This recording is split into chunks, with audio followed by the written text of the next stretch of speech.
here to talk to you about what we've been up to lately. There's been a lot of talk around about what that might be, ranging from nothing at all to just a little incremental update to the existing application to a whole bunch of other interesting rumors about what we've been up to.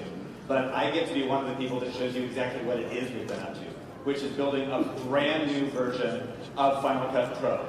This is a rebuilt application built from the ground up, re-architected based on modern technologies, and based on leveraging all of the experience we've had building the existing Final Cut since its inception in 1999. Hey everyone, look who we have here today. We have Bill Davis, who was actually at the Super Meet in 2011. We're going to talk to him about that. And then we have Alex Gallner, who is in London, the UK. Hello. And we're going to, so the actual anniversary of the introduction of Final Cut Pro was yesterday, but we're not going to do a live stream, number one on Sunday, number two on Easter. So we had to delay it a day. We could have worn bunny ears, though. Think of the missed opportunity here. Well, that's true. That's true. We could have done. So I just realized, of course, that wasn't the birth of Final Cut Pro. No, it was not. It was more like the equivalent of the gender reveal party or the app reveal party. It was going, okay, yeah, I can now say it's 12 weeks in. We can now safely tell you what the gender is. And the gender is no tracks. Yeah, somebody said that on our Facebook group yesterday. And I said, no, it wasn't the birth of Final Cut Pro. It was the sonogram. The first public sonogram of Final Cut Pro, not the birth. The birth is June 21st, as we know, 2011. But it was enough to turn the entire editing industry into a ravaging mob of crazy people, which was fun. Yeah. Yeah. Sonogram Alex had a tail and little horns, and it was like a little devil, obviously. Alex you were actually making plugins for Final Cut 7, if I'm not mistaken, prior to that, right? Yeah, no, Final Cut 6 and 7. I did that for a while using FXScript, which is the scripting language built into Final Cut Pro Classic. And the amazing thing was that all the transitions and all the effects in Final Cut Pro Classic were done in a scripting language that's a bit like JavaScript. So I did those. And I remember a conversation I had with Martin of, what plugins does he make? He does, Martin Baker. And he said, I think the next version of Final Cut, they're going to completely change it, and none of your plugins are going to work. And I thought, really? They're going to definitely warn us of that. And that was in 2009. He kind of thought that he had a feeling, I don't know what it was, that maybe my plugins that were working in Final Cut Pro 6 would not work in Final Cut Pro 8, which I suppose is what I was expecting. Right. So some people were expecting Final Cut Pro 8. I had no idea what to expect. I don't think I was really expecting 10, but we got 10. But yeah, I'm not sure what I was expecting. Something new. It's been a long time since an update. That's the thing I have to go back and remember. It was, a year and a half, 2 years, and we hadn't seen anything significant. So there was a tremendous pent-up expectation that something big was going to change. We didn't understand exactly. Yeah, I mean, I saw signs where they were hiring in late 2009. I think it was late 2008. I think maybe late 2009. They were hiring for people to do the next generation of video editing. Yeah. And user interface designers. This is in 2009. And I thought, okay, well, that's how I went to jobs.apple.com regularly just to see what was going on, like I even do now. And they were doing that then in towards the second. I would guess they were hiring and preparing for this in the summer of 2009. So I guessed there was something coming, but obviously I didn't think it was. And I got the impression with Final Cut Pro 7 that came out in 2009, I think in the summer, that it wasn't a huge update. There was different new flavors of ProRes, and there was alpha transitions. And the first thing I did with the alpha transitions, and it turned out they worked in Final Cut Pro 6. So it turns out that maybe those alpha transitions weren't necessarily requiring an amazing new version of Final Cut. It was just FXScript, and it worked in the old version. I thought, okay, I'm getting the feeling that Final Cut Pro 7, it came out. But after that, I just got the impression that they were doing parallel development on a new version, because they always have to be working on the current version bug fixes, but also they have to be making the next version too. Well, that's what I always presume. I don't presume that they start working on, for example, 10.4.8 came out in December. I don't think they started working on 10.5 after 10.4.8 came out. I think they started working on 10.5 years ago, a long time ago.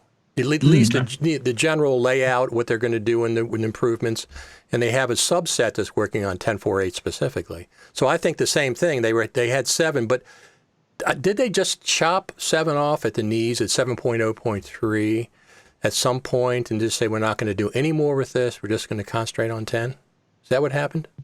I don't know. Bill, sorry. Your architecture is so fundamentally different. I mean, without the same accessible database, because 7 had none of that. And there were a whole bunch of underlying technologies. Remember, at the same time, we had a big OS shift, right? That was OS 10 had not been out that much. It was out for maybe a year, less than that. And so this whole thing with getting rid of QuickTime, deprecating all the QuickTime fundamentals and going to AV Foundation and all the rest of that, that was morphing around the time. Now, Apple had to know about that ahead of time. So you're probably looking at Final Cut 7, the whole legacy ecosystem, and saying, okay, the operating system is changing, the languages that we're... Yeah, you're right, Bill. Yeah. Everything underneath that is shifting. And here's Randy and with Steve Jobs' approval saying, hey, that way of editing is way neater than the old way. Build that. And so there's a lot of churn I think in the back rooms of Apple at that time, trying to get a handle on a lot of new stuff. Remember when Mac OS 10 first came out, they used to charge for it, like $129 or something like that. I think if you bought 10.0, you got 10.1 for free, because 10.0 was a real boondoggle. That wasn't very efficient at all. So I think they gave us 10.1 for free. When did they start not charging for the OS updates? I don't even remember. It's been a while, huh? It's been a decade. About a decade. Yeah. I think it was Tiger. I don't know. I think it was a couple of years before. Maybe it was about 2007, 2008, something like that. Because we had, even back then, I got the impression when Final Cut Pro 10.0 came out, or Final Cut Pro 10 came out, that part of it, this is pure guess, part of it was it was doing something else for Apple as well as what we wanted to do for Apple. What we wanted to do for Apple is get lots of people into video editing. But also what I think it was doing was just testing parts of Apple, testing parts of the operating system, testing AV Foundation. And especially in this case, when summer of 2011, 9 years ago, it was testing that the App Store could distribute multi-gigabyte files. Because if Final Cut Pro comes out in July, June, and then weirdly enough, they had that sort of 2 gigabyte file. And then that's it. Alex, there was nothing on the App Store, which at that point had blown up for songs, right? It was the 99-cent song store, and then apps started coming in, and apps were at most $1 or $2. And this idea, I remember seeing Final Cut 10 and going, wait a second, man, it's on the App Store. That's the distribution platform, and it's, $2.99. Yeah. Holy jamokes, that is a complete destruction of a distribution supply chain.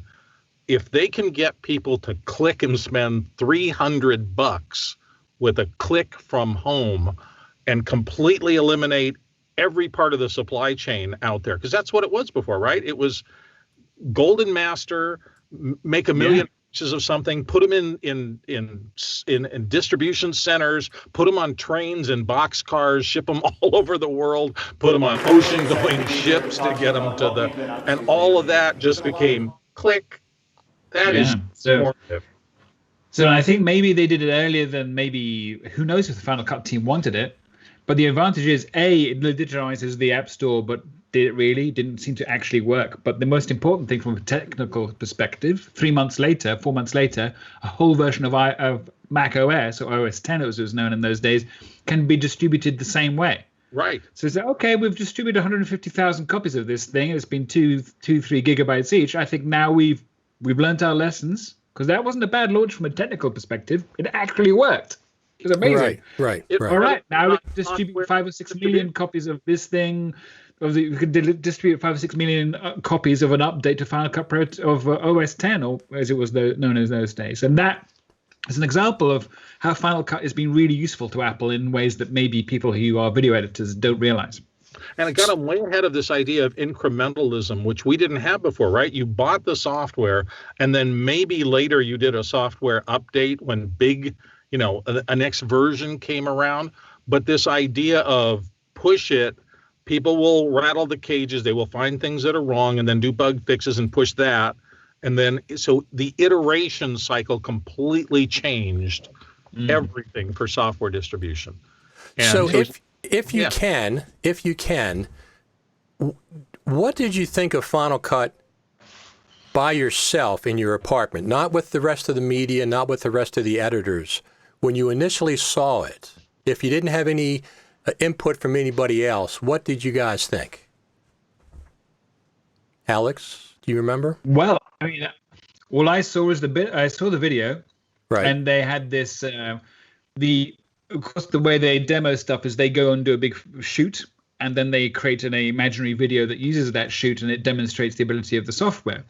And they were showing this. It was a car, Audi car advert, but they had some military folk talking about how great these cars were. But the thing I freeze framed the video on, and I did screenshots of, was the titling system, how titles were done, how text was done. And it was really different. Obviously we did have a link between Motion and Final Cut Classic before. In this case, it looked so mysterious. It looked so strange. They had this stuff appearing on the screen and data and text was there, and it appeared as a weird connected kind of clip that was quite small. What I did was I just did individual screenshots of those parts of the video, the launch video, and I just kind of contemplated, just went, okay, well, is it possible that my plugins are still going to work in this new thing?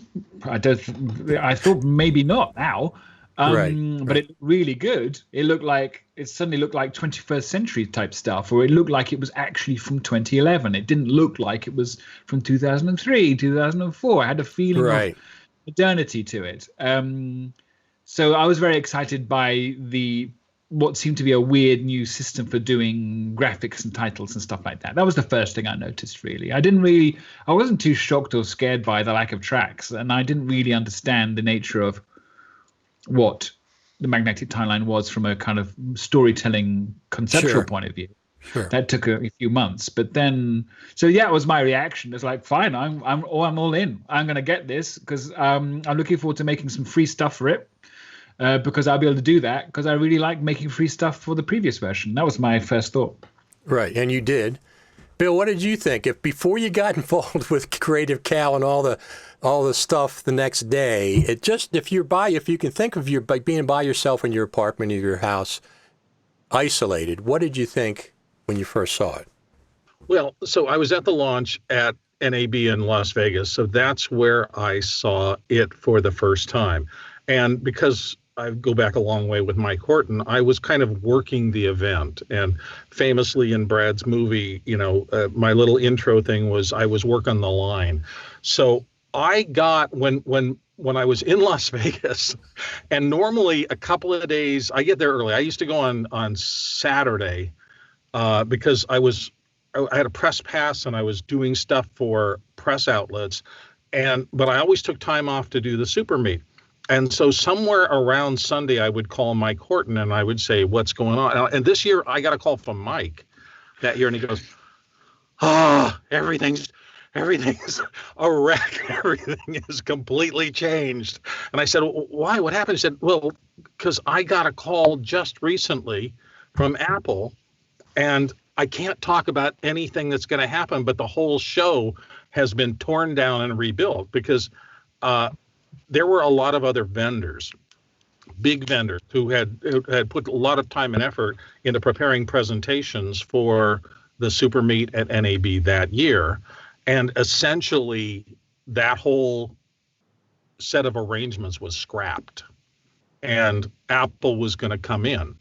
And I think I said in Brad's movie that, when you think about it, that's going to create a lot of hostility and upset already because relatively large companies, and there were probably a dozen who were planning on doing things at NAB from the stage. And that's a big part of their PR plan. I mean, they're spending millions of dollars in some cases on an NAB presence to try to get buzz going for a number of products.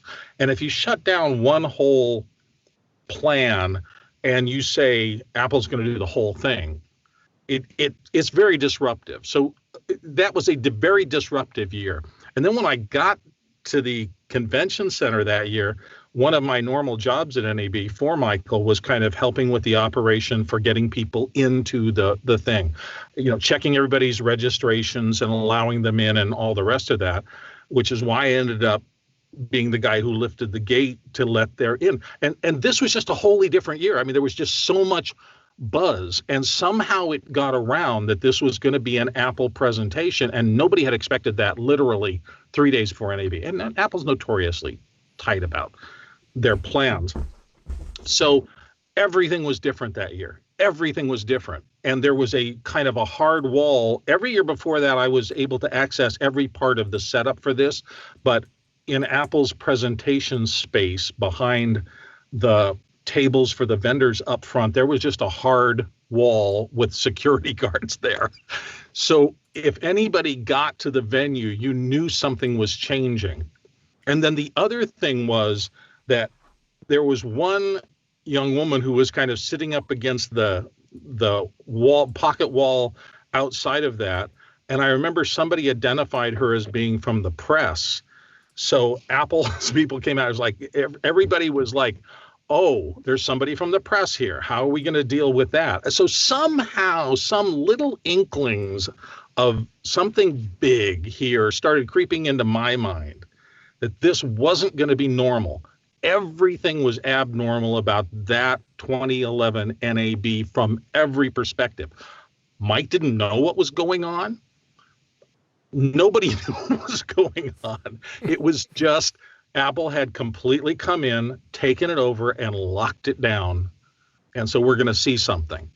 So by the time now that the crowd starts building, more and more and more people, this buzz that was really palpable was through the entire show. We're going to see something, and nobody knows what it is. And you could not, realistically, you could not turn Apple down, even though it's even though Avid perhaps was there and Premiere and whatever. Could you really turn Apple down at that juncture? Well, here's how I describe it. I mean, the branding still was, this was the LA FCPUG. This was at that time the Los Angeles Final Cut Pro Users Group Super Meet. Final Cut Pro is in the name. Everybody, when I was there the first time that Mike did something in NAB, and he and I talked about him trying to do the global users group thing, and it was always a community for the users of the software. And it had been that way. And yes, it had expanded, but that was the heart and soul of the old LAFCPUG, who was the organizing main users group putting on the Super Meet at NAB. So my comment to Mike was, the Los Angeles Final Cut Pro Users Group, and Apple has a brand new super secret version of Final Cut Pro. What serves your audience of people who have joined that organization best? To do something with a lot of other companies that don't have anything to do with Final Cut Pro? Or to be the venue for launching a new version of Final Cut Pro? And if you don't think of anything other than just the branded buy-in to the users group that was putting it on, I don't think there could have been any other choice. Right. What more would that group want to hear about than a brand new version of Final Cut? Where was the physical theater? I've been to the one he has the meetings in recently. It wasn't that theater, right? No. It was just at NAB in God, I can't remember which place. Mike moved the Super Meet around to very many years. We were at the MGM a few years. We were at hotel to hotel, and I'm trying to even remember which one it is. It was another just big ballroom in a hotel in Las Vegas. So one of the things that I noticed, and when I first started working on the documentary with Brad, when I got up that night or the next day, I guess it was the next day, and I started seeing that they had that bootleg video up, before anybody took the stage, and I say this is real, Brad's not so sure, they had an X with the lights on the blue curtains, with the lights going like this, and they actually made an X. And I have some screen grabs of that, and I wonder if that was intentional or just coincidental. But they had an X going across the blue curtain. They were blue curtains, weren't they? I think they were. Not surprise me at all if the lighting director had done that on purpose. Would not surprise me. I don't know that that's true. I actually never saw that because I was still working. I let the rope up. People started flooding in, literally running into this. And at that point, I had to go back and take care of making sure the back part of the line was working. So I didn't see people going in or saw that part of it. I came in about maybe 5 minutes before the actual presentation started and just took a seat in the audience to watch it. I just wanted to be a regular viewer. One of my contributions to the documentary was Brad had that little bit of footage of you, a fuzzy picture of you sitting in the crowd when the crowd first starts going in. And I think we slowed it down, but I put the spotlight. I said, let's spotlight Bill. I really can't tell that's Bill. Now that you mention it, I can tell, but let's put a spotlight on him. So I think we did that, put a spot.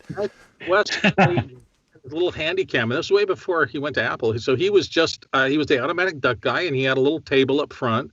And for some reason, he had a camera with him. So he just swiveled around and got the rush in there.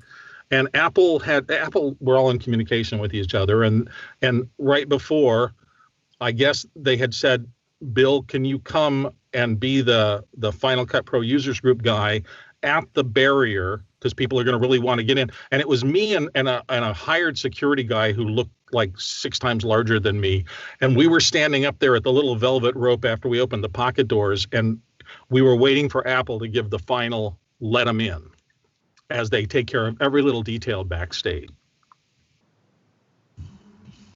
And so finally the word came down, and then yeah. So even at that point, when you're letting people into place, you had no idea what was coming up. You had no idea with Final Cut Pro 10. You knew something. I mean, Apple wouldn't have taken over the darn Super Me if they didn't have something big to show. It wouldn't have been like an incremental update from 7. No, that wouldn't make any sense. That would not have been. It would not have been fair, and it would not have been worth the disruption this caused to so many people who, Apple doesn't hate all those people. It's just that they had this story to tell. It was a major, major, major story. Because remember, this is Final Cut Pro legacy that has been growing and growing, and pushing on the edges of Avid adoption, and then moving past that, and it was really the number one general purpose editing software at the world at that point. I mean, I think that just having 1 million or 2 million, whatever they had, seats made it a lot bigger numerically than Avid. Most of the other things, there really wasn't that. I mean, Premiere wasn't that big. It was a fine piece of software, but it wasn't that big. As I recall it, the market penetration of Final Cut 7 and 6 and 5 and 4 and 3 had been steadily growing to where it was the thing that people used if they didn't use Avid generically. I mean, there were people on Vegas who loved Vegas. There were people on other software platforms that they liked for specific reasons. But the buzz on the web and everything else was generally Final Cut Legacy. Right. And at that point, Final Cut Legacy had some inroads into Hollywood, right? It did. It did. We had been seeing more than a few full-scale 35 millimeter film shot movies who were starting to play with the post on Final Cut 7. So we just got a comment. I saw this comment. It says, someone said on Facebook that a new version will be released tomorrow. I saw that. Listen, they say it every week, right? Don't they? So yeah. I think that was just people getting restless at home and just making a little commotion for people to talk about. But I mean, who knows? Tomorrow's a Tuesday, right? Yeah, Tuesday? the Tuesday before NAB. That's true. NAB. That's true. Yeah, and this will be when this is the week they would launch stuff so that there's a conversation. Because what happens is, usually Adobe would be giving their presentations next week, but they're actually giving them tomorrow. But they were giving them next week from Monday or Sunday, Monday onwards. And the idea is to have it in mind when somebody says a new feature in something like Premiere to go, yeah, but Apple last week, didn't they do something like that? That's how that kind of Apple pretend not to be organized by that, but in some years they are. So who knows? Maybe tomorrow. I mean, we'll see. Nobody knows. No, that's true. I mean, I think we all three can agree on one thing. We will see 10.5 in 2020. Do we all agree on that? Yes, in 2020. Yeah. It's just a matter of when. You know, I've been saying if they want to do it around an event, WWDC, or the birthday of Final Cut Pro, which is June the 21st, if they want to do it around an event, I'm not saying that they do, but if they do, those are two possibilities. I love the idea of Phil Schiller saying to Tim, look, you know how we usually have WWDC in the first full week in June? Let's have it around June 21st because we want to change the time of WWDC online version so we can include a celebration of 10 years of Final Cut Pro 10. Should we do that? All the higher ups at Apple who really care about Final Cut Pro 10 go, yeah, let's do that. Let's make it a big Final Cut Pro 10 celebration. Maybe. I'm not sure that's going to happen, but I do think there's through this global lockdown, right? A lot of things are changing super fast in terms of marketing, information dissemination, gathering groups of people virtually. I mean, there's a lot of upheaval as people all over the world are trying to get their minds around these new ideas, right? Zoom, God, what did they go from? A couple tens of millions to hundreds of millions of people. And there are plenty of other services similar to that. People are online. They are doing researching. They are sharing screens more. So with that kind of disruption, it's probably a really good time to rethink the roles of hardware and software and how that works with the tasks of video editing, which have lots of tiers, right? There's simple little, I just want to cut something and get it out. And that could be somebody wanting to do their kid videos or whatever. But there are a lot of people who want to communicate like that, right? It's the young person who just wants to go out and make a silly little movie in their backyard and do something, which frankly is exactly how Steven Spielberg started. So that's very cool that they want to go out and take their little homemade volcano out in the backyard and turn it into the mini Krakatoa movie.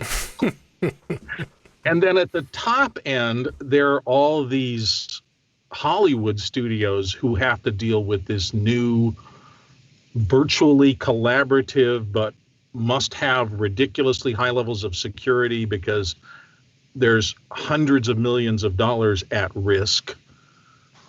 But maybe it's not maybe this is going to show people that collaboration needs to look a little different. Maybe it's still pods in the same building sharing and walking around in the cross-pollination of ideas of I'm having a cup of coffee and I was talking to Bob or Carol about this little idea and it sparked something and that's cool. You don't want to eliminate that. But collaboration looks differently now. And collaboration is going to look way differently with all this Zoom stuff happening. I just think there's a lot of upheaval right now, and we're nowhere near settling it down. So if I was somebody on the Final Cut milieu at Apple, I would be trying to think about all these things and decide, what is this thing going to look like? I mean, who would have ever imagined that Blackmagic would come out with the little Atom Mini and sell completely out of them, and if they could get them from China, they would probably be selling out iterations of the entire run of that, as everybody wants to be able to do basic little switching at home. There wasn't much of a need for it, right? I mean, there were little things from other little companies. There have been little switchers, but this is a whole different thing. And then the new one's designed to go right to the web. And so that's going to be, there's just a lot of upheaval and a lot of change right now. I think anybody knows how it's going to settle out. Well, yeah, that's interesting because people, they keep talking. One of the things they want to see is perhaps collaboration that Hollywood is used to with the new version of Final Cut. But now Hollywood's changed, right? At least for the time being, with the people staying at home and working from home. So I'm not sure I don't know what's going to happen with that, with collaboration. Alex, what do you think about collaboration in Final Cut? Well, I mean, it would be, the thing is, I imagine, we're talking 2009, 2010, when they were starting to put the ideas together for Final Cut Pro.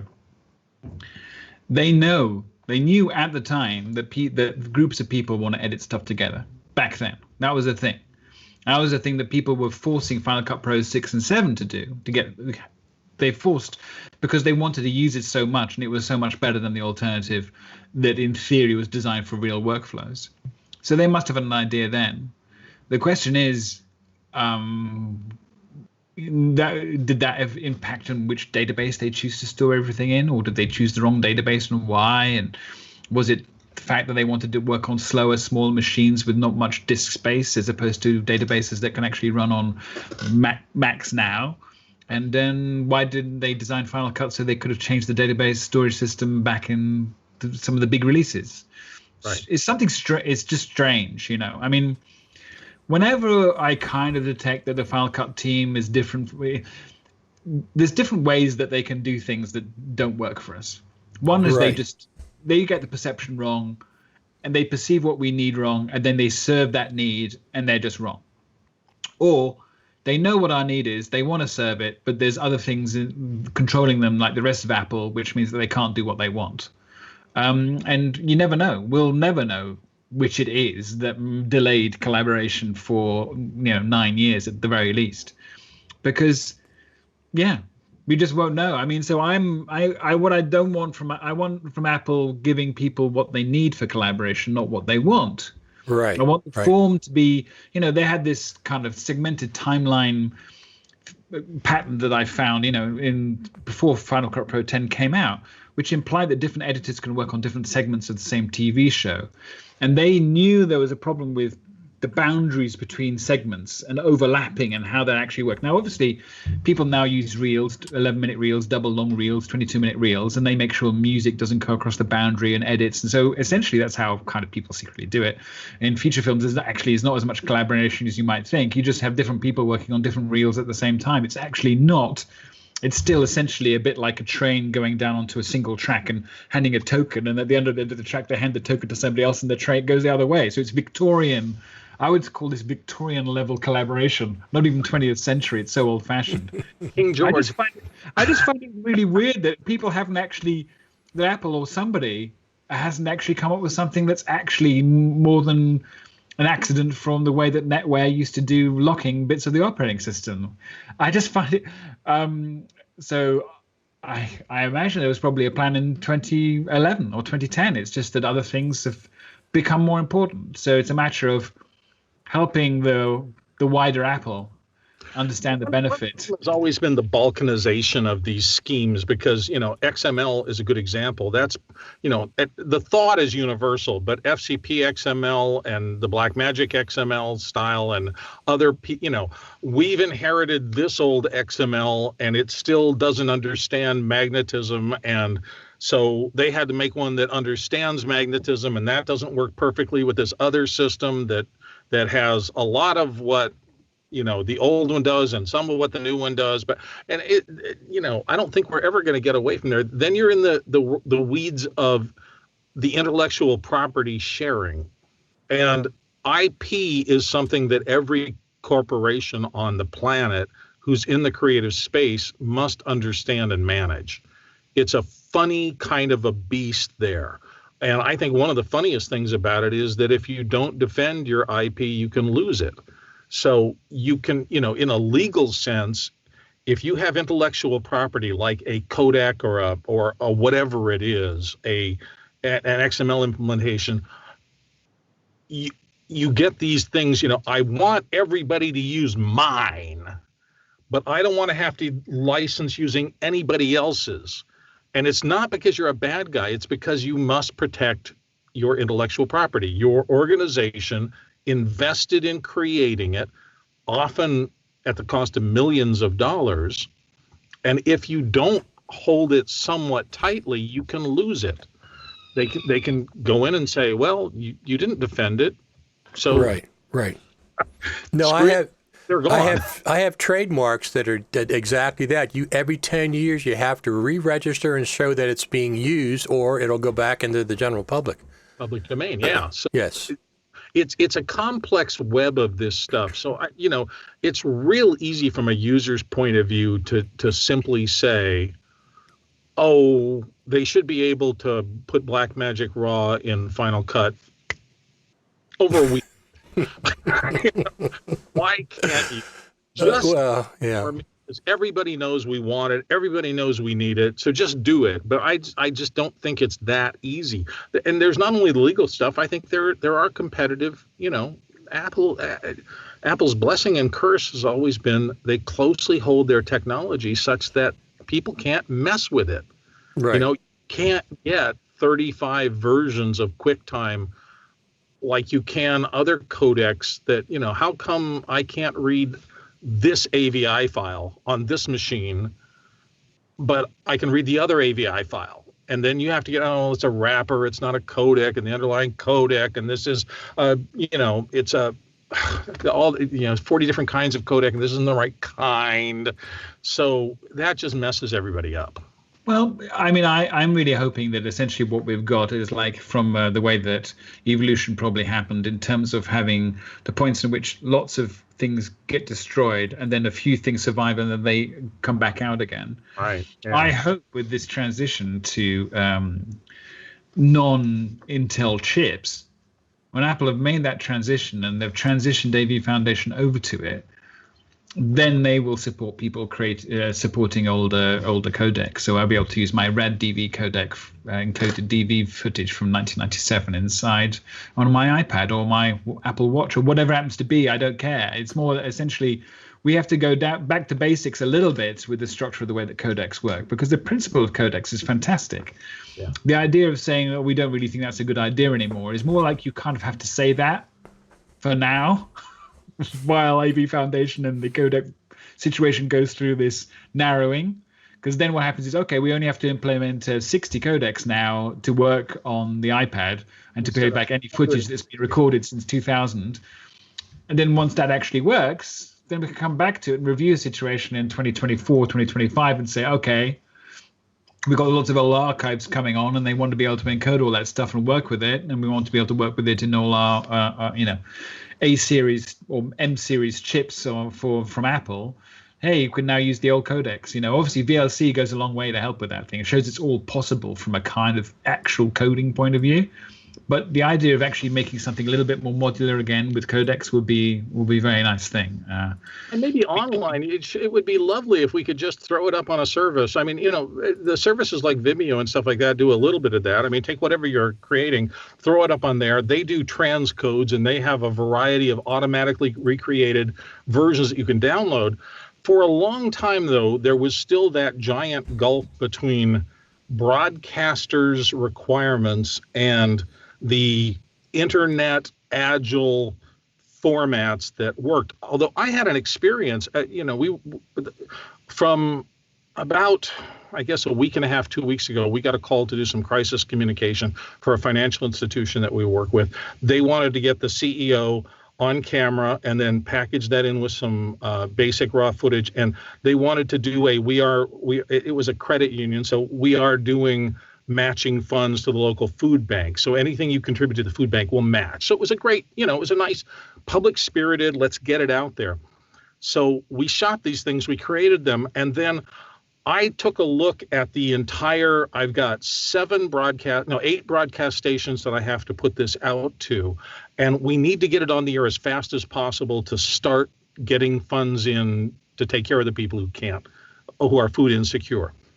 When I went to distribute that, I had this weird idea. What happens if I just toss it on Vimeo, because everybody's disrupted, and ask them if they can just take one of these files and download it and use it for broadcast? And I expected maybe 1 or 2 out of my 8 to say, yeah, we can do that. To my astonishment, I got 7 out of 8. Wow. Who downloaded it off of my Vimeo Pro site and successfully managed to get it to master control, up to broadcast. And this is including the ABC affiliate and wow. Wow. The only one who I didn't get through to was the local NBC affiliate, and it's what's called an O&O in the business. It's an owned and operated NBC station. They still had a backdoor thing I had to go through and encode it differently as an MXF wrapper. But I was utterly excited to find that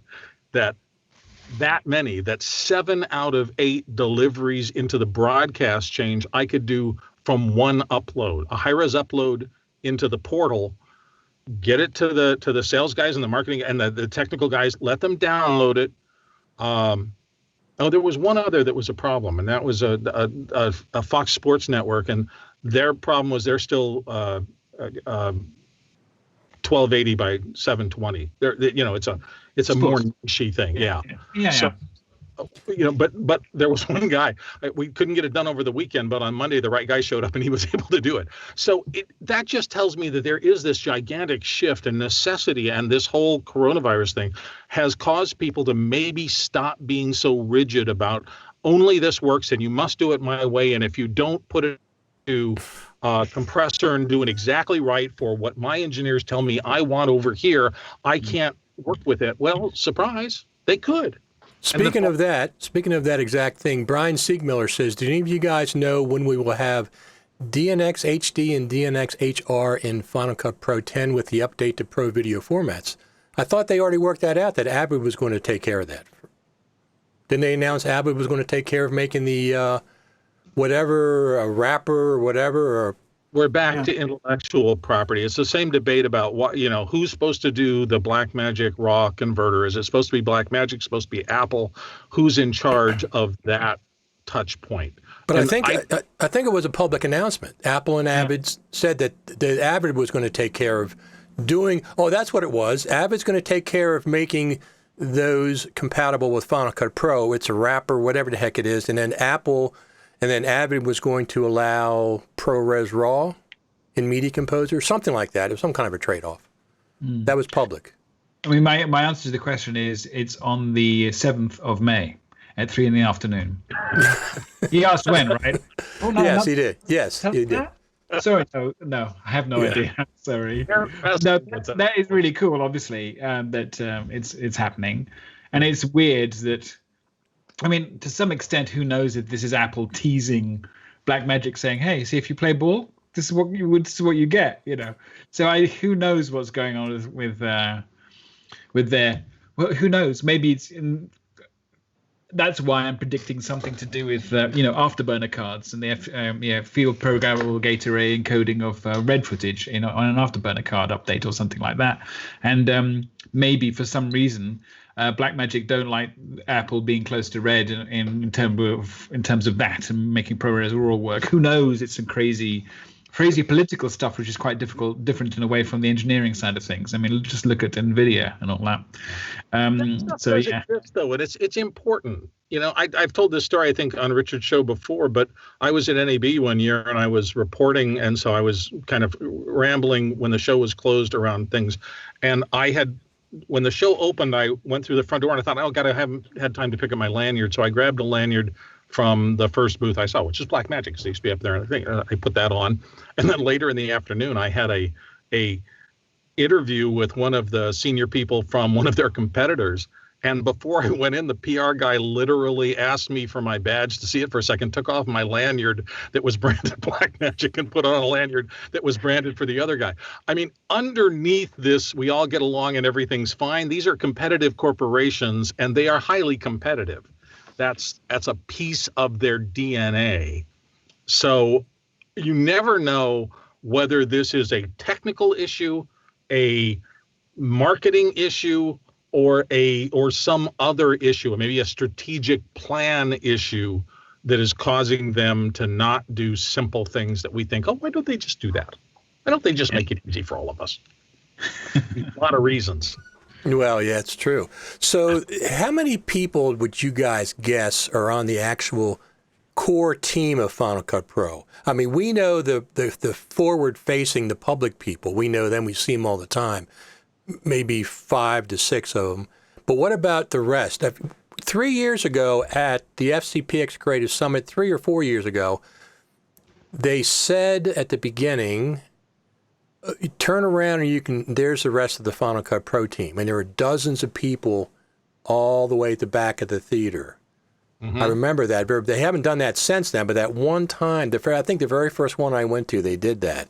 So do you think there's a couple of dozen core people and they might borrow from someplace else, or 2 dozen, 3 dozen? Well, I mean, there is the video applications team, which is bigger than the Final Cut Pro team, because Bits of Motion are used to make memory animate videos for memories that appear in photos, and maybe for all we know, video editing part that's added to a recent version of iOS is essentially the core of iMovie / Final Cut Pro. So it depends what you mean by the team. I mean, that's good in terms of it mattering to the rest of Apple and being used by various parts of Apple, but also it means that the various parts of Apple use that team to do what they need and not necessarily what we need. So it's a kind of swings and roundabouts thing. I don't know. I guess the engineer, it's just a feeling. I used to think it was something like 20 or 30 people. And then last year NAB, I suddenly felt, well, maybe it's only about 10 or 12 actual people writing code in the part of Final Cut Pro that's Final Cut Pro, which is not things like the bit that's compressor or the bit that's motion. Right. So maybe the best answer to that is the old goofy line: if it takes one woman 9 months to have a baby, how long does it take 10 women? Some things are collaborative, some things are not collaborative. So I can see that, Rec 2020 is coming in. We need an engineering, and whether it's a team or an individual or something, to start the plumbing and the figuring out how the audio pathways that exist already can be adapted to allow, or the color pathways to allow Rec 2020. And so that's probably a reasonably large endeavor. Now, if it's somebody trying to say that we just want to do this one audio thing, I mean, maybe we need to change. We're not happy with the compression algorithm. That's crazy because it's the same one Logic and it's great. But if it was something like that, maybe one guy or gal who's really sharp with coding that audio stuff can make that change and put it in. So, no organization wants to have a bunch of engineers sitting around not doing anything because their thing is tight and everybody else has to get their stuff done before they're called upon to do that. So why wouldn't they work on anything from, they're a quality audio engineer who understands it deeply. Why wouldn't they be working on AirPods this month and something else that month, and then come back to the 10 team when 10 needs that expertise? That seems to make sense for me. So I think it's an amorphous, fluid, always shifting number. Yeah, I agree. They probably borrow from each other. I mean, different teams, like the Metal 2 team. They don't just work for Final Cut Pro. They work for the entire company all across the board. So when they incorporated Metal 2 last October, when they were done with that, they probably went back to wherever their base. So from what I understand, the Spaceship campus is like deserted, completely deserted. That beautiful, beautiful brand new campus that we didn't get to go to last year at the summit. And it's completely deserted right now. Isn't that incredible? But we don't think the Valco Parkway offices are completely packed either. I'm sure that as many people are at home from the Final Cut team as possible. I'm sure. I'm still doing a good little bit of crisis communication. In one case, we have a Fortune 100 client, and their whole operation, I mean, they deal in hundreds of millions of dollars, and their whole operation, the last video we did for them was senior management doing essentially send me your little clip from your phone about, a couple of initiatives and a good wishes to everybody, and I hope you make it safe. And we're putting them together in a company-wide thing to distribute so that you're still doing a little bit of team building and a little bit of here's a message from the CEO and all the division leaders. And we're seeing them at home. They're just done in their kitchen or their backyard or something like that. And I think that this is going to be a shift like that. I mean, Apple built that ring with a lot of thought behind it. And I know that a piece of the thought was that accidental collaboration of just wandering the rings and going down to the central cafeteria, and maybe you haven't seen Jane, who's really sharp at this kind of math in a while. You want to talk to her, and what are you working on? And, oh, that's an interesting idea. And that cross-pollinates everybody's ideas and helps the enterprise be stronger. So I think they all understand that that's important. This, though, is just Apple, like all good companies. I do think they're a good company at heart. Sure. What the main message, every single person that I had clips come in from, they all said, we hope you're taking care of your family, and that's the most important thing right now. So wherever you are, whatever circumstance you're in, just hunker down. We will get through this. Over and over again, up and down. And it's not like some memo went out that you need to say this. You could tell it was just organically. That's where people's heads are at. So speaking of clips, a couple years ago, there was an anniversary. I forget what anniversary it was, some presidential library. And I got all these clips to assemble. I got one from George Bush. I got one from Obama. I got one from all the Jimmy Carter, all the existing presidents, which were filmed beautifully. They had great audio. And then I got this clip from Arnold Palmer. Vertical video in front of a window shot with no microphone. And I kept saying, can we please get him to reshoot this? And everybody was afraid to reapproach Arnold Palmer to reshoot it and whatever. And I had to put it, the vertical video over in the side with all these other beautiful clips. All the existing presidents is what it was. Some anniversary of maybe the Eisenhower, some library or something. They were just honoring him, but it's just like, come on. Well, there are celebrities, and then there are celebrities for a huge swath of the people who are in the CEO generation now. Right, exactly. I mean, I would have called him up and said, "Hey, Arnold, Arnie, I'm doing this. I want you to look the best you can look. Can you please shoot somewhere different? We're not in front of a window, but anyway, never can tell what you're going to be getting." So when Final Cut Pro went from 10.0 to 10.1, did they change the database? Because they did change from events and project folders to the library model. Was the actual database changed at all? Alex, do you know, or Bill? There was no sign that it changed. I think it's still SQLite, So yeah, no, I don't think that changed. I think that was designed for who knows. Who knows what defined the choices? Maybe they said one day this is going to work on an iPad, so it has to be SQLite. I didn't know that. Development on that, on the data, has SQLite been?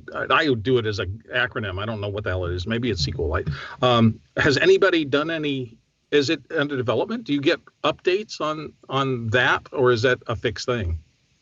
I don't know. It's a good thing I noticed a few years ago, and I haven't bothered to kind of keep up with in terms of. I think there are some SQL. There are tools that can look at the database, and I haven't been interested in trying to decode it in particular.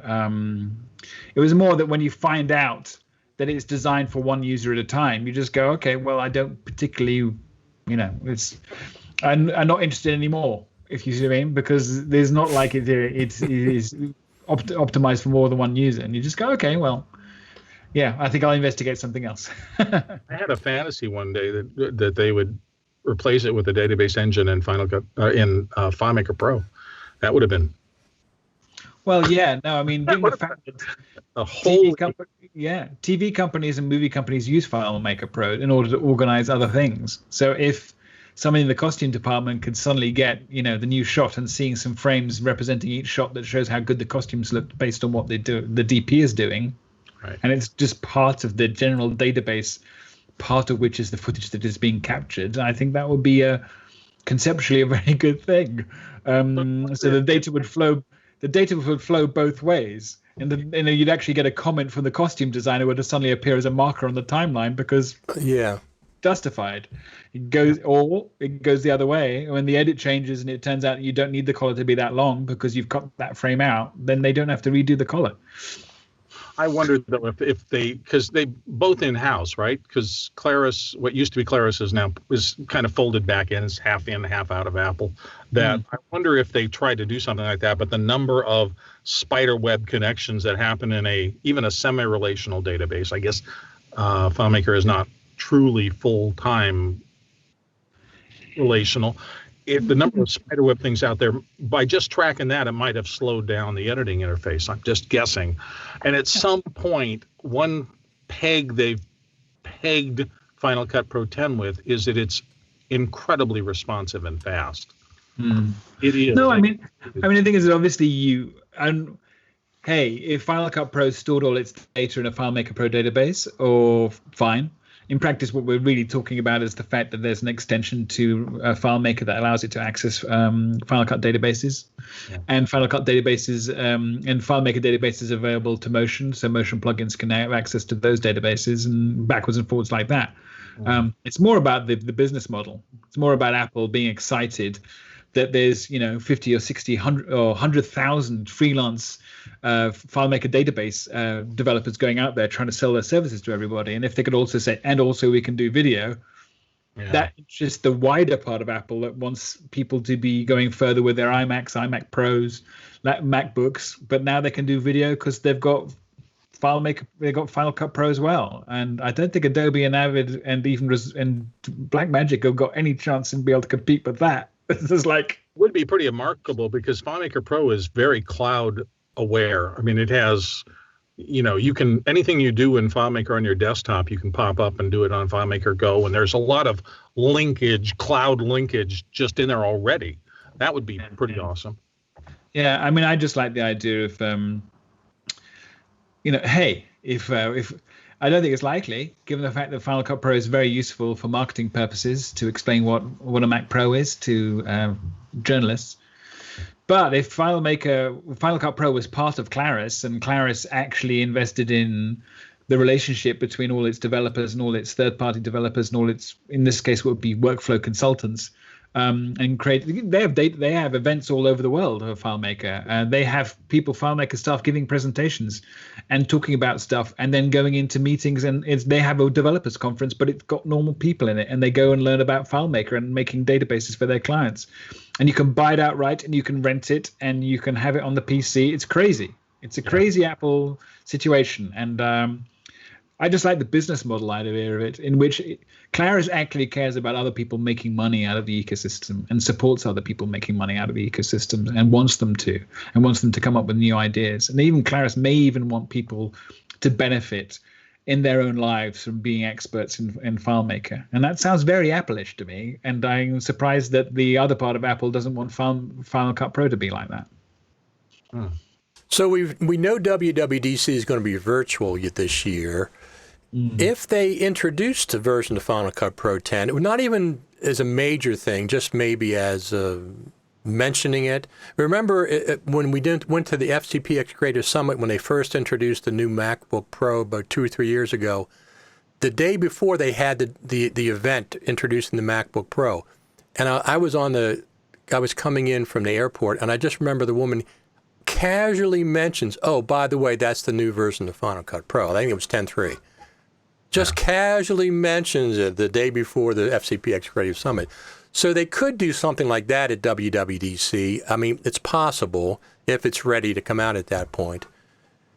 Well, sorry, Bill, go ahead.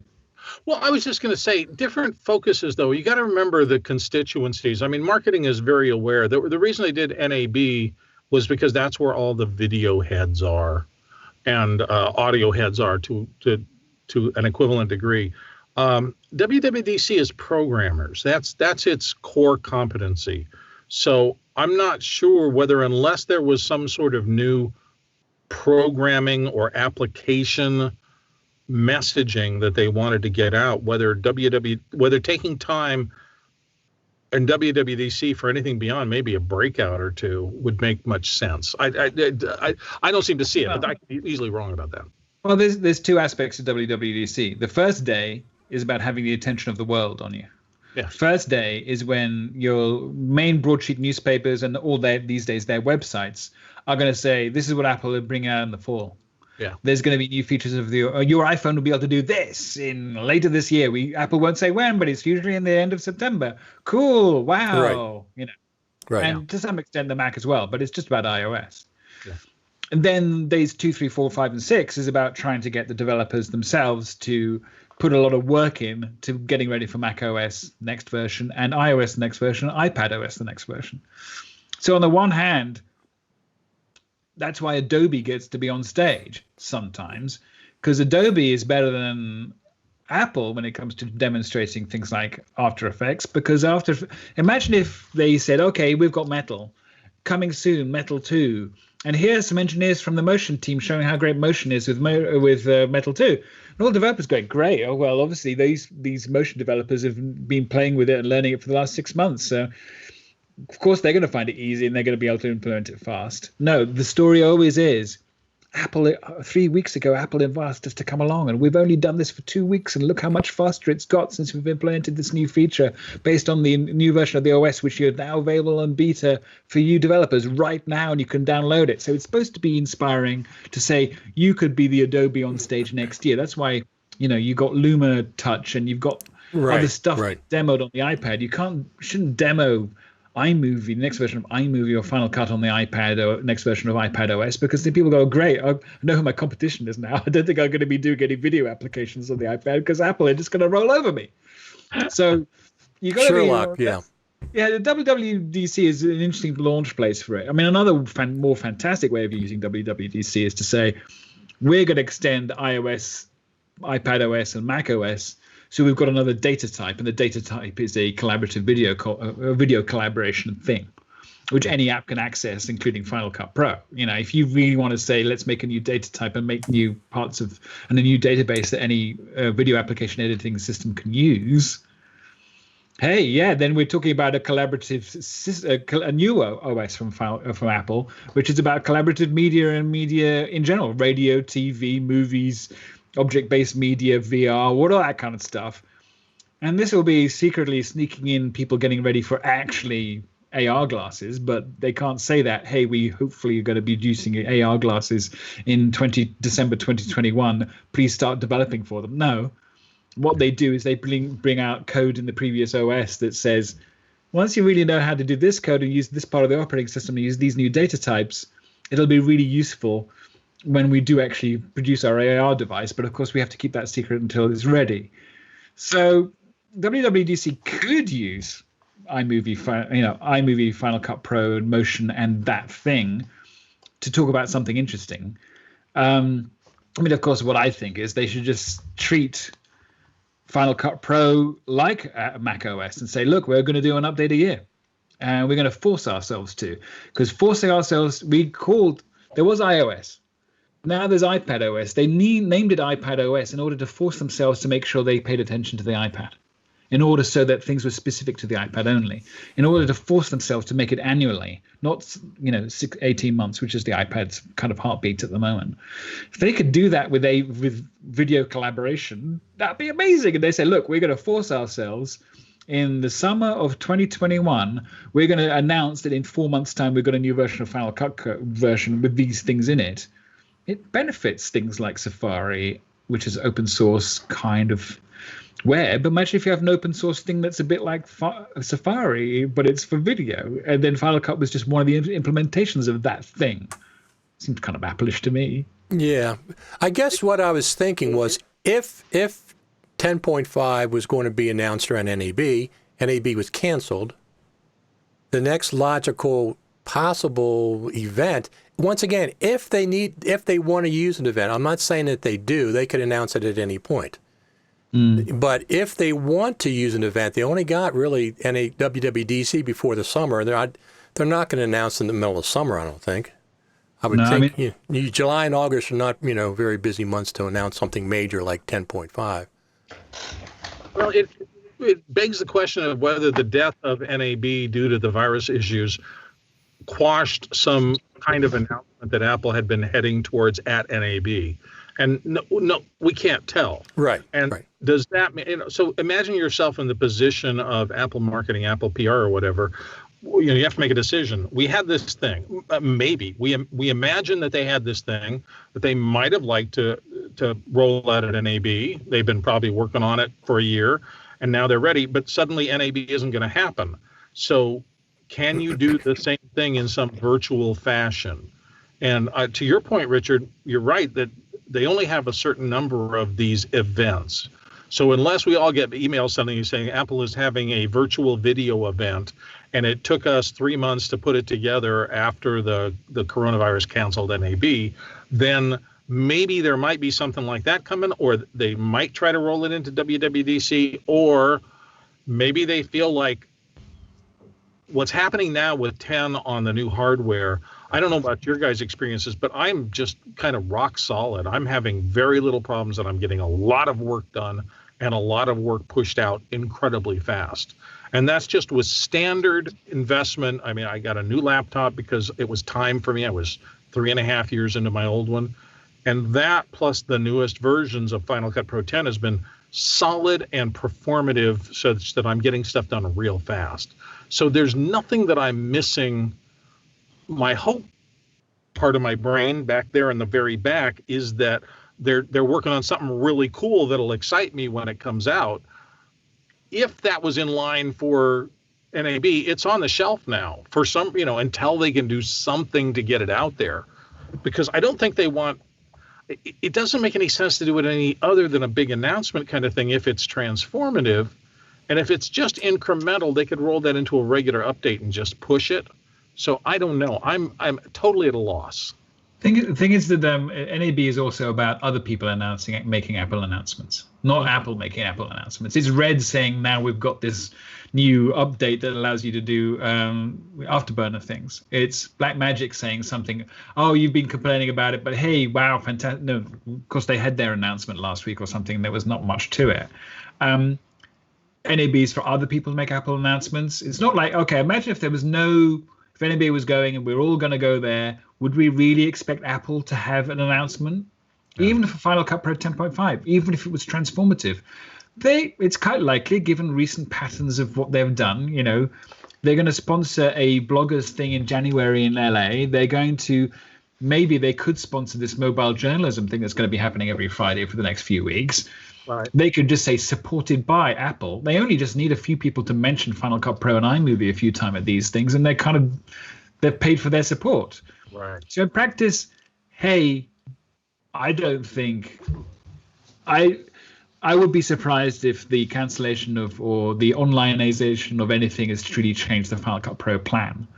You know what? Change it though in terms of hardware stuff, because you just sparked this thought of me, right? I put in an order for one of those little A10 minis about 2 months ago, a month and a half ago, and through one of the big houses, and it we're back ordered. And then so I checked back and they said, well, not only are we back ordered, but shipping out of China, which is where that stuff comes from, the manufacturing plants, is like utterly backed up, not just with electronics, but with everything that we get from China. So until the shipping lanes open up and then they hit the West Coast, because most of that stuff comes from the Pacific Rim into the West Coast, then the West Coast people have to be unlocked down, because where your crane operators, where your your truck drivers, everybody to start into the distribution chain of all these hardware devices that could interface with new versions. Maybe we'll get some more of this Blackmagic kind of hardware. Maybe whatever it is, it all flows together. And right now, a lot of these distribution pipes are really clogged still. And it's going to, I think, be weeks before they unclog themselves. Mm. So it may be that there were announcements for NAB. Like, was everybody shocked when Grant popped up and, we were thinking this is going to be their whole NAB lineup, and it was the revise of the ATEM Mini and then a few other things.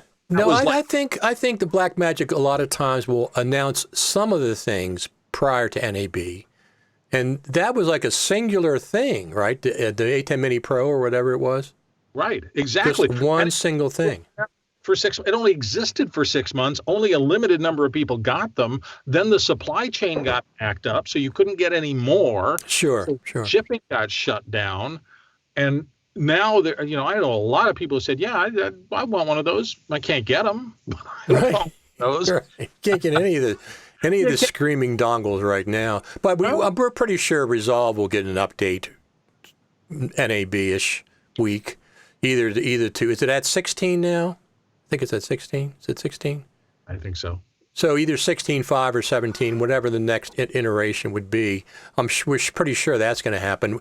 Whether they do a camera update or not. I'll be curious about that. I mean, I'd love to see an articulating screen on the 4K or 6K. I keep saying that because that fixed screen just, I don't particularly like that. I wonder if they'll have a system for rotating the whole lens just by 90 degrees, so you can actually quickly switch to vertical. There you go. Every time, yeah. Or a square sensor, so that you You need all the pixels, or you do a square pixel. Exactly. Just have square sensors, square everything. You know, the idea of having a lens which is all based around spheres and circles, and actually cutting off a rectangle in the middle. Why not just have the biggest square you can get? Right. Yeah. Well, I agree. The GH6 has a 4x3 sensor, and you can use the entire sensor, and it's a 5K image internally. They can record to that. And as far as vertical video goes, I think square is a good compromise. Square videos I don't mind. But I consume most of my videos on the PC, and the vertical video is just like all that wasted space on left and right. I understand people use the phones. I understand, but they can also turn the phones horizontal.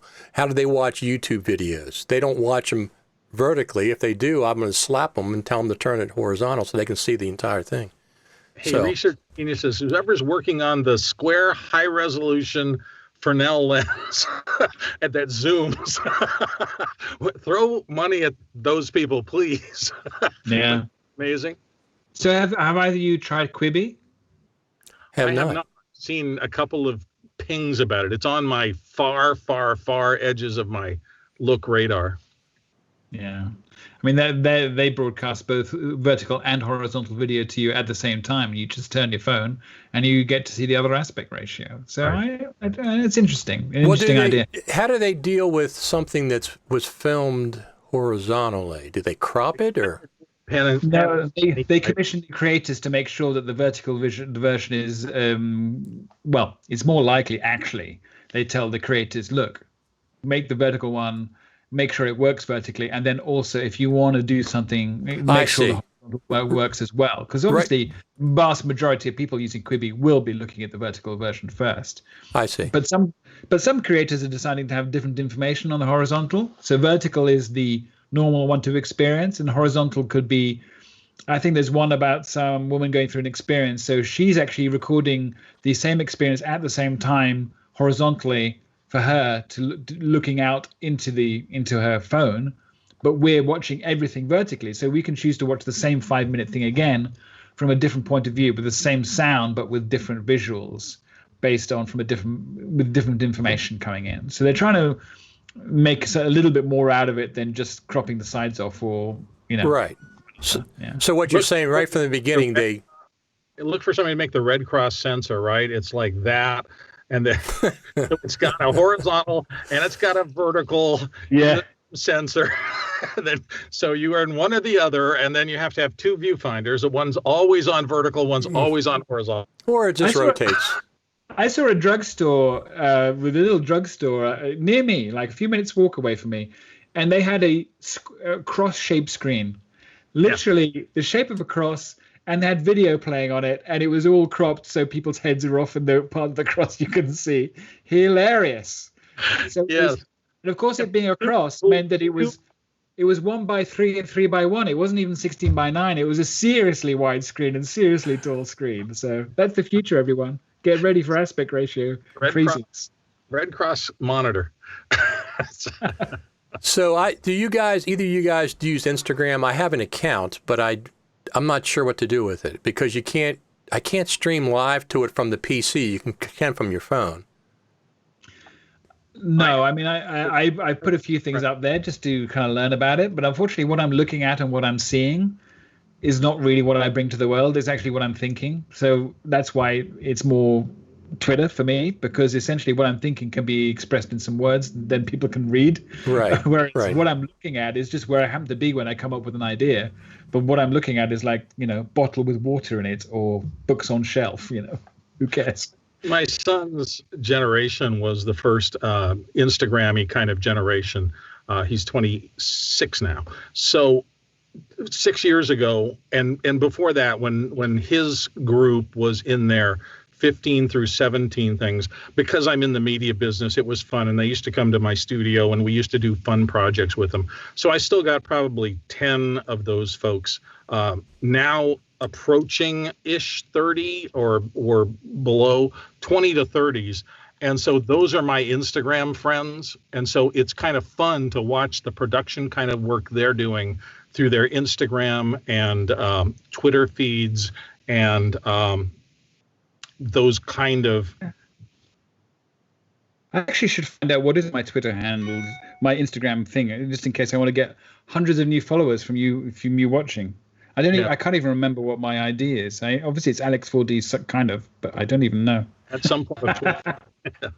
So anyway, because the new generation does think differently. I've got one friend who was in Scottsdale, and he was a good friend of my son's, and he it was kind of a burgeoning photographer, but he's a dancer. He was a modern dancer, and he's moved to LA since. So his feed I find fascinating because he's an amateur videographer, amateur photographer, heavily involved in the creative community in Los Angeles and dance and things like that. So to watch his content I find very inspiring. It's like it's where I was when I was 20. One of those brains that he's in the arts, he loves this stuff. And at very first I tried to kind of rein him in a little. Then I thought, no, I'm being stupid. Don't rein him in. If everything is glitch transitions and messed up swish pans and, we just gone to the club and, maybe you get a person's face resolving for 1/10 of a second before you move on to mess, that's what I used to do when I was 20 and had my first handy cams. That's where I figured out what a swish pan looks like and how I could use it in a way that was not stupid so that people didn't vomit when they saw it.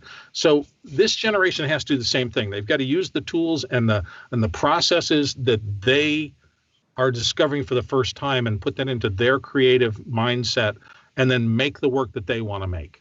And they should annoy their older generation friends and families exactly the same way that I was annoyed by mine when I was that age. Well, yeah, of course. I mean, when we were young, the music was the big thing between generations, right? From the 50s to the 60s, from the 50s, rockabilly stuff. And it was radical. That's to not the Beatles. The Beatles with the, nice, doesn't sing nice things. And right. They're, Little Richard, are you kidding me? I haven't seen something like that in my living room ever. Exactly. I remember those days.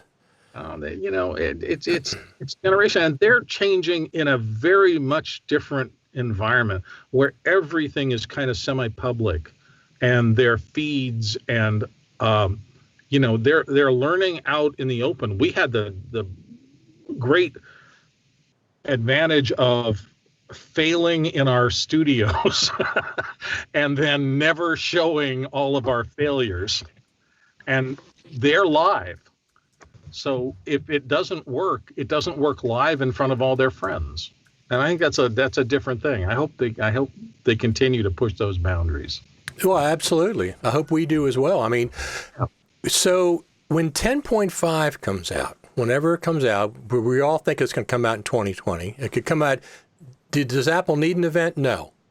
Will they use an event is the question. I'm just curious if they will.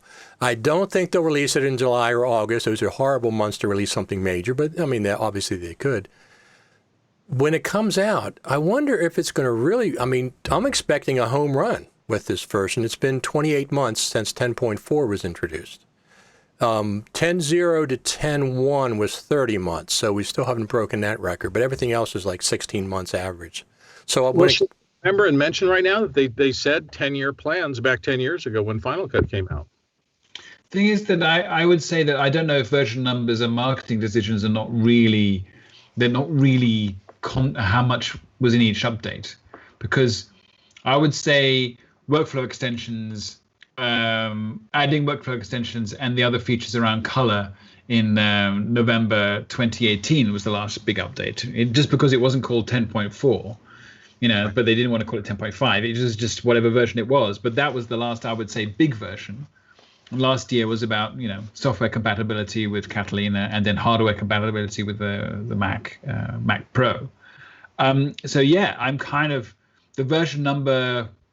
They could put a 10.5 is more. Well, another way of looking at all this 10.5 business is if 10.5 is the home run, and they knock it out of the park, and any baseball metaphor you want to give it, it's going to take, and it has every single feature that every other NLE user wants. Has everything. It has integration with After Effects. It works with Fusion. It deals with every single Mac Avid plugin and works with all their media and interplay, and it's all seamless and complete. Okay, imagine if it's that.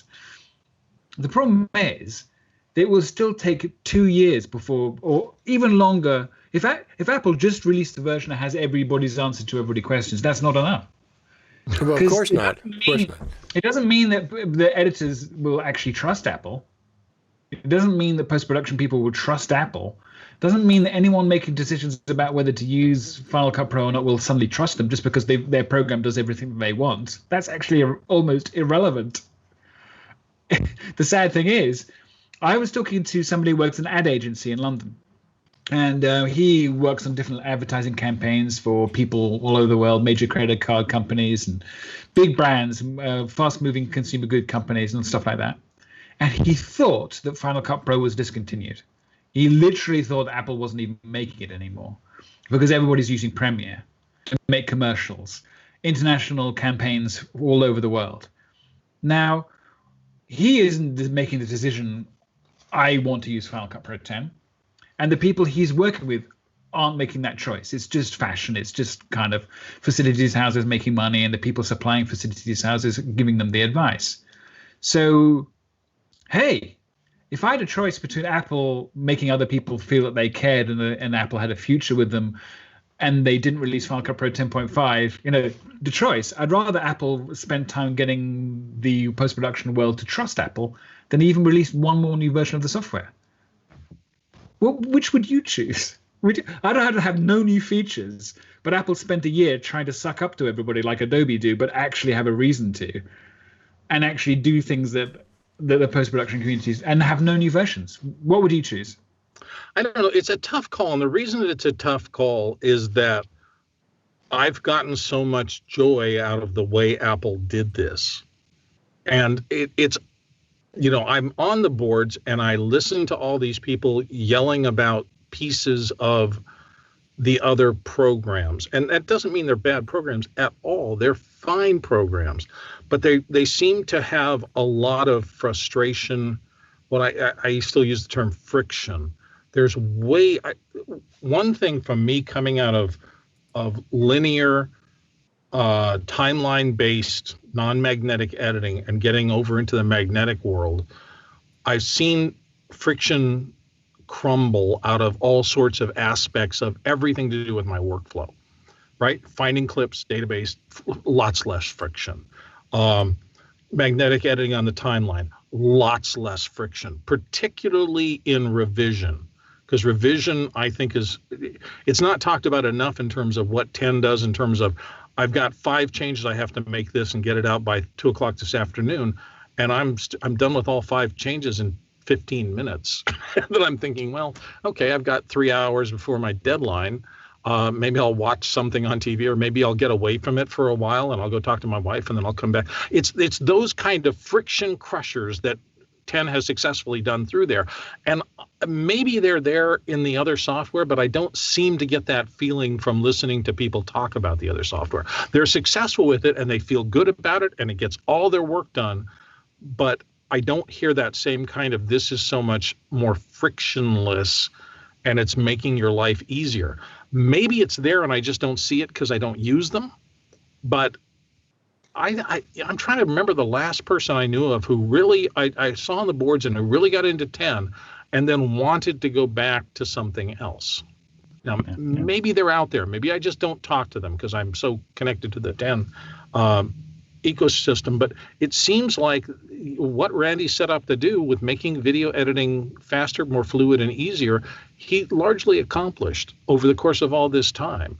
So for me, There's joy. Yeah. People have joy when they edit with Final Cut, Isn't it weird? I constantly am sitting in there and getting a project done and going, well, that was easier than I thought it was going to be. Yeah, absolutely. Just over and over and over again. But the sad thing is, in September, new people are going to start learning new software, and they're going to be wasting their time. I hope they're going to be wasting their time, and I hope that a year later they'll actually finally realize that was a waste of time. Let's learn a bit of software that's actually designed for the 21st century. True. I feel it so irritating that tens of thousands of people are going to various media colleges, or they're just even doing tutorials on a 20th century idea. And it's not even that I blame Adobe or Avid or Blackmagic, it's Apple. It's their fault that all these people are wasting their time, and they're going to have to learn it all over again. Yeah, I don't, it'll be interesting. I don't know how it's going to resolve itself. I'm just saying that it's a pleasure, and it continues to be that lack of friction is what I need right now desperately. I need, like in this crisis communication sense, I'm shooting on Thursday. I need to get it edited through all of its approval loops and on the air on Monday morning, no question. And how do you even accomplish that? And I think back to my days as a regular non-magnetic editor, and I think, oh my God, all those overnights. Do you remember them? Having, it's not, I make this change because I need the change. Now I got to re-render this section. And so I got to go away for 10 or 15 minutes before I can come back and see if the thing was right. And oh God, it isn't quite right. I got to make another change. It all unrenders. And I know that's gone for all the software, but I just remember what a uphill, constantly Sisyphus pushing the boulder up the thing, getting things delivered was for a lot of my career. And so that's the frame that I use to look back and go, that's like completely disappeared. And it's like, oh, you need to swap that interview segment with this one? Sure. Click. What does that look like? Bill, I'm gonna steal that phrase you just said. Non-magnetic editor. I like that. Yeah, well, that's part of what the other ones don't have. Although when you're explaining this to somebody who doesn't use 10, and everybody who does use it understands, it's not just magnetism. It's magnetism. No, of course not. That database tagged thing, I don't even want to think about it. I need the clip of the girl in the yellow dress. I'm going to try YE, and there's the clip, and you drag it in magnetically. Everything opens. If you've managed it correctly, everything looks right. You can audition your edit now and accept or reject it and undo it. And that whole process takes you literally 3.5 seconds. And then you're ready for the next decision in your edit. That's what I mean by a lack of friction. And all of us who have been editing with this for a while just do that. I do that without even thinking about it. It's just, let's try the idea. Does it work? Does it not work? Okay, throw it away. Try another idea. And after a while, you just get accustomed to that's how editing software should work. So anything that doesn't present that frictionless experience feels turgid. It feels restraining. And I don't want to go back there. And I'm sure other people feel exactly the same way about their Avid systems that they've been in. They don't think about anything having to do with Avid. They just cut. And you can hear that in their voices when they talk about things like Avid's precision editor thing. That's how they want to think about it, so that they don't have to think about it. They just cut what needs to be cut, and they move on, and that's it. And that's why it's so hard to pull them out of that world. And Premiere editors have got to have the same kind of thing. This is how I think about it. I know how to target tracks and do all these. It's second nature. I don't think about it. I just get my work done. But it just seems like the way they wouldn't want to give that up and go back to the beginning of their learning curve with either of those two pairs of softwares to get back to the original days.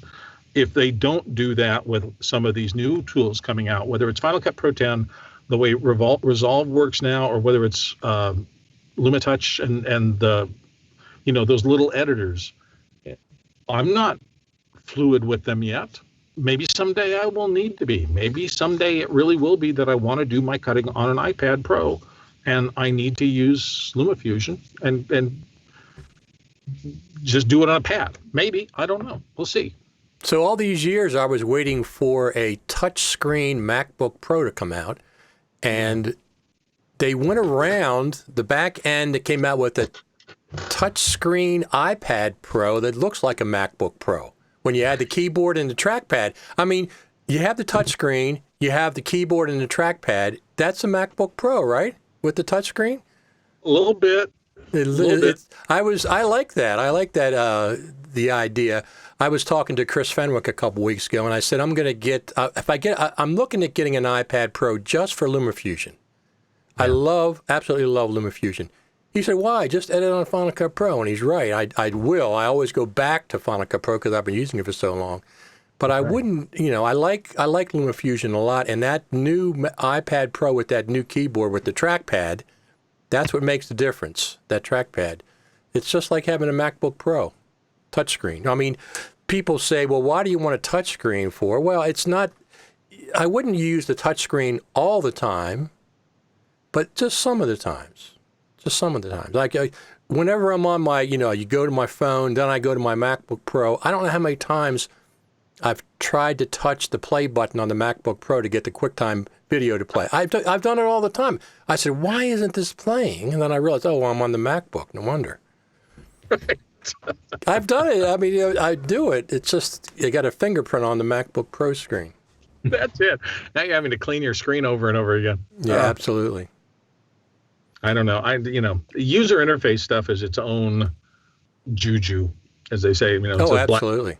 You can't say black magic because it's now meant something else, but it's its own sorcery. And for all of us, that's you just want to get to the place where the tool. Piano players don't think about which keys to play. Right. And good editors don't think about which buttons to push. You just edit, just like you just play the piano. You're interested more in the expressive emotion than you are in the mechanics of hitting the right notes. And so that's a different. I got a question for you, but it only needs to be answered in a couple of sentences if you can.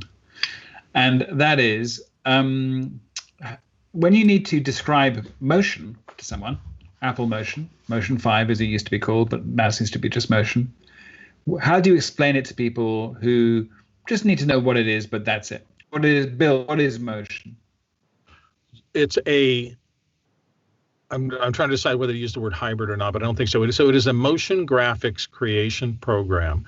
The next thing I would say, because most of the people I'm talking to say that has a linkage to Final Cut Pro 10 that allows you to create things in motion or to adapt things from your timeline in Final Cut Pro 10 that link into motion, but it has an astonishing depth that for the uninitiated who doesn't know anything about motion graphics, once you just start playing and looking at the menus in it, it's like insanely daunting, right? Because you have so much mathematical pixel moving capability that you cannot figure out what the hell to do with this thing. I mean, that's been I think the biggest thing is this cheap $49 right. for this thing that is unbelievably under the hood, complex and powerful. And so dipping your toe into it is going to yield a ton of frustration because you can do these things, but it is the mansion has so many rooms in it that you don't even know what wing to go in to get stuff done. That's the downside to me of motion. And I've been successful with being able to do things with it, right. But I've never gone back to it consistently because there's too many rooms to explore. Cool. What do you think, Richard? How would you describe motion? Well, that was a long explanation Bill just had. It was like a couple paragraphs. Yeah. No, I just agree with Bill. The times that I've been in motion, I really, really like it. I absolutely love the keyframe editor. I just absolutely love that thing. The ability to keyframe just is so sophisticated. I really like that. And the times I get into it, I really like it. it's like Logic to me. Logic is so complex, and I spend more time in Logic than Final Cut. So I should learn more motion because I like it. I like it a lot. But motion graphics, I would say motion graphics, plug-in maker, and titles and stuff for Final Cut. That's the way that I would link it back to Final Cut, because I think you have to link it back to Final Cut, don't you? Don't you think? Absolutely. Yeah. Absolutely. I'm only asking because it's a kind of thing that I'm in the Motion Facebook group, and it was very interesting seeing the various, even people who use Motion all the time, the top people in the world using Motion, and their answers were, it's like a version of After Effects, or they were often comparing with After Effects, Adobe's motion graphics program. I'm just interested. This is a new thing that I'm doing for these days, is to find out what everyone thinks motion is, and then maybe we can find out from Apple what they think motion is. So yeah, I'm just interested. Yeah, it's an amazing program, and the other thing is, my other top line think is, if you're an editor, it is the ultimate enabler and time sink. And if you are a motion graphics person, the fact that you must feed into an LLE for the normal usage of your material must be a frustration. Cool. Okay. Thank you. Well, one more thing, Alex, about motion. So when Final Cut Pro 10.5 comes out, what's going to happen with motion? Is it going to be a new number version, do you think? Have they worked as much on motion to update it as they have Final Cut Pro 10? Well, in general, the way it works is that motion, most of the time, features in motion are actually to support new features in Final Cut Pro 10. So it's quite likely that when they're roughly in lockstep, so when Final Cut Pro 10.5 comes out, there'll be a new version of Motion will come out on the same day, and it's likely to be version 5.5. So essentially, that's what it is. The version numbers that happen to be in sync at the moment, which is quite good. It makes it kind of clear. Right. And what happens is that you could say that Final Cut Pro in 2011 was the combination of three things. It was the iMovie's UI, namely the magnetic timeline, Final Cut Server's database, to be able to find any piece of media by its metadata, and Motion's use of the GPU to be able to render everything and do everything in real time. So there's a copy of Motion inside Final Cut Pro 10. So obviously the copy of Motion that's inside Final Cut Pro 10 is the version that you also buy separately for $50. So yeah, they will come out at the same time, but you could say that since version 5 came out in 2011, Motion probably hasn't had as much attention as Final Cut Pro 10, but it hasn't as the user-facing features of it haven't been as varied. The UI did change in the same kind of pretty refresh for Final Cut Pro 10.2 when it actually became more modern, less kind of like iOS went to iOS 7, then everything became a bit flatter. But essentially, you get 3D text in Motion because you want to have 3D text in Final Cut Pro 10. You get more recently color filters in Final Cut Pro in Motion because Final Cut Pro 10 wants to have those color things in Final Cut Pro 10 in terms of the curves and the hue sat stuff and things like that. So the answer is, yeah, there'll be a new version, but I think obviously Motion will come into itself when there are features that actually don't impact Final Cut Pro 10 at all, but are really good for Motion users. So we'll see what comes. So what do you guys think about the 90-day trial of both Final Cut Pro 10, which was fantastic, but Logic? Logic has never had a trial, and now there's no excuse. 90 days, 3 months to try it. What an incredible, whoever thought that up, you guys need a raise in Apple, because that was an absolutely brilliant move. Now, the other thing is, we saw a screenshot of what probably is the next version of Logic Pro, probably 10.5, because it's in lockstep with Final Cut Pro, for a couple hours on one Sunday, and then Apple. It was on the Apple education site, so it was definitely an Apple screenshot, and then it was taken down and replaced with GarageBand screenshot. So what's the news? I mean, what is there Well, any? it probably was Logic 10.5. I mean, it definitely was a new version of Logic. There's a whole bunch of new areas on the screen that we don't have currently. But so it wouldn't make sense to be 10.4.9 because there was too much new stuff on that screen. So I'm just going to presume that was 10.5. I don't know how these things happen in Apple corporate, as secret as they are. Somebody put up the wrong screenshots. Intern, maybe? I don't know. It was up for about 3 or 4 hours, and they changed it on a Sunday. And the interesting thing was they kept the same image link, exactly the same long image link. They renamed the file. It was a GarageBand image link afterwards. But do you think Logic?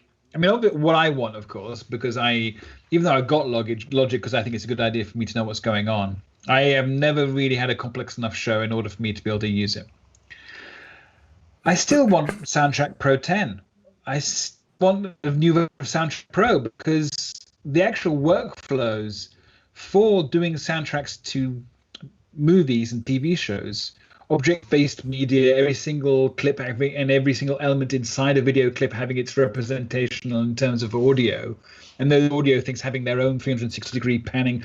It just seems so logical that you want to do that, but it's just not really required for the nature of things like for music, for Logic's main people who are writing albums. When you're writing an album, you're not thinking, should I have that hi-hat at 361 degrees or 360? Well, not a good example. 359 degrees versus 358 degrees. Positioning that thing and the azimuth, all that I don't know. It just seems to me that it would be. I would really think, although it's never going to happen. The idea. I just love the idea of Soundtrack Pro 10 or a new version of a thing called Soundtrack Pro, which is actually specifically about.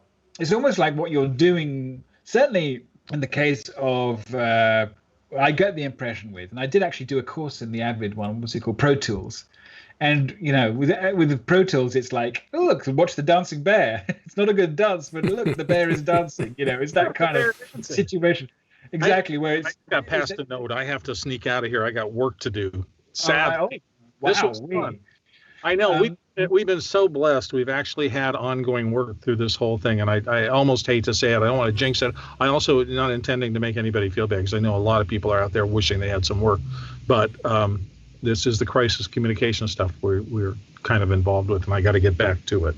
Bill, this is much more important than that. I'm sorry. Sorry for going on. I apologize. No. I'm happy to do this. I love to do this, and this is me being pulled in two directions. There's nothing I enjoy more than talking about this kind of stuff because if you don't engage and you talk to other people, I mean, that's the downside of this whole lockdown thing is that we can get really isolated, and it's important to talk. Yes. And I'm hoping that part of the reason that these things Richard does is valuable is that maybe some of you who are stuck in circumstances can get some new ideas and get some new cross-pollination and see what some other people are thinking like and interested in so that you don't feel quite so isolated from the world right now. Oh, absolutely. Look at these guests that I have.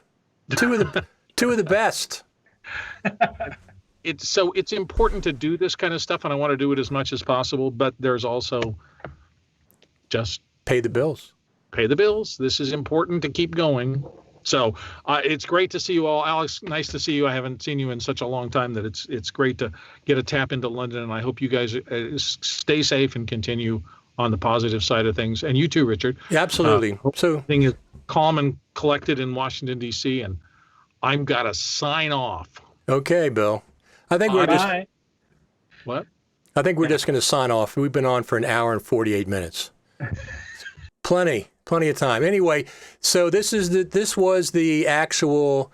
I'm going to turn these names off. This was the actual anniversary. Yesterday was the anniversary of the debut of Final Cut Pro, not the birthday. That's June 21st. That's coming up, but the actual debut where we got to see what was coming up. So that was pretty cool yesterday.